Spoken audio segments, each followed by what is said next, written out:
Welcome back to my TV kitchen. అందరూ ఎలా ఉన్నారు? టుడే మన special recipe Apple halwa. First అయితే మనం 2 యాపిల్స్ తీసుకున్నాము. ఇందులో ఒక్క యాపిల్ తోటే చేస్తున్నాము. ఒక యాపిల్ అనేది డెకరేట్ కి పక్కన పెట్టేసేయండి. ఇప్పుడు ఒక యాపిల్ ని మంచిగా పీల్ చేసేసి తురిమేసేయాలి. ఇప్పుడు అది తురుముకునే లోపు స్టవ్ ఆన్ చేసుకుని ఒక బాండిల్లో కొద్దిగా పాలు వేసుకొని, నేను ఇక్కడ పాలు అనేది తీసుకున్నాను, ఒక యాపిలే కాబట్టి ఈ పాలు దగ్గరకు అయ్యేంత వరకు మనం కాచుకోవాలి. ఇలా మంచిగా తురిమేసుకోవాలి. ఈ యాపిల్ని ఇలా గుజ్జులా తురిమేసుకోవాలి. అండ్ టేస్ట్ చాలా బాగుంటుంది. ట్రై చేశాను, ట్రై చేయండి ఒకసారి మీరు కూడా. అండ్ పిల్లలు యాపిల్స్ కొంతమంది తినారు కదా, అట్లాంటి వాళ్ళకి ఇలా చేసిస్తే చాలా బాగుంటుంది అండ్ తింటారు కంపల్సరీగా. అండ్ మనం చేసుకునేది మిల్క్ యాపిలే కాబట్టి. ఇప్పుడు ఇంకొక ప్యాన్ పెట్టుకొని అందులోకి కొద్దిగా నెయ్యి వేసుకొని ఈ యాపిల్ గుజ్జు అనేది ఉంది కదా, దీన్ని ఇందులో వేసుకొని కొద్దిగా ఫ్రై చేసుకోవాలి. అండ్ ముందుగానే నేను డ్రై ఫ్రూట్స్ ఫ్రై చేసి పక్కకు తీసుకున్నాను. అలా పక్కకు తీసుకోండి. డ్రై ఫ్రూట్స్ ఉంటే వేసుకోండి, లేకపోతే లేదు. యాపిల్ మనం ఫ్రై చేసి పక్కన ఉంచేసుకున్నాం కదా.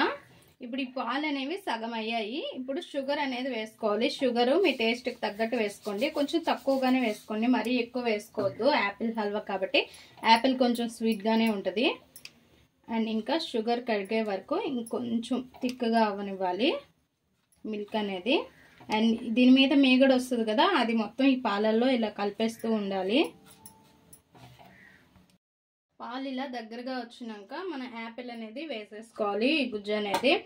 అండ్ ఇలాచి కూడా వేసుకున్నాను, ఇలాచి వేసుకోండి. అండ్ ఇప్పుడు మంట అనేది కొద్దిగా పెంచుకోండి.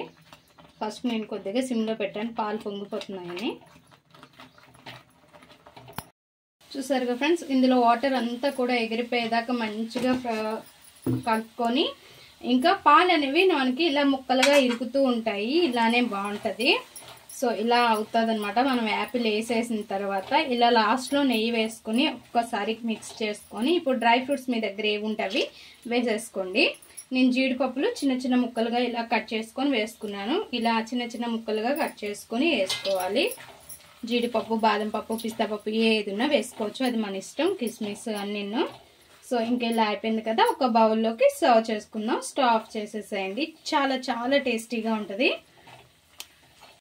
మన యాపిల్ హల్వా రెడీ. అండ్ చాలా చాలా సింపుల్ అండ్ చాలా టేస్టీగా ఉంటుంది. ఒక్కసారి అయితే ట్రై చేయండి, చాలా బాగుంటుంది. అండ్ పిల్లలు అయితే ఇష్టంగా తింటారు, పిల్లలే కాదు పెద్దలు కూడా. ట్రై చేయండి. ట్రై చేసి ఎలా వచ్చిందో మా కామెంట్ బాక్స్లో కామెంట్ చేయండి. మా ఈ వీడియో మీకు నచ్చినట్లయితే లైక్ చేయండి, షేర్ చేయండి, మా ఛానల్ని సబ్స్క్రైబ్ చేసుకోండి ప్లీజ్ ఫ్రెండ్స్. More videos.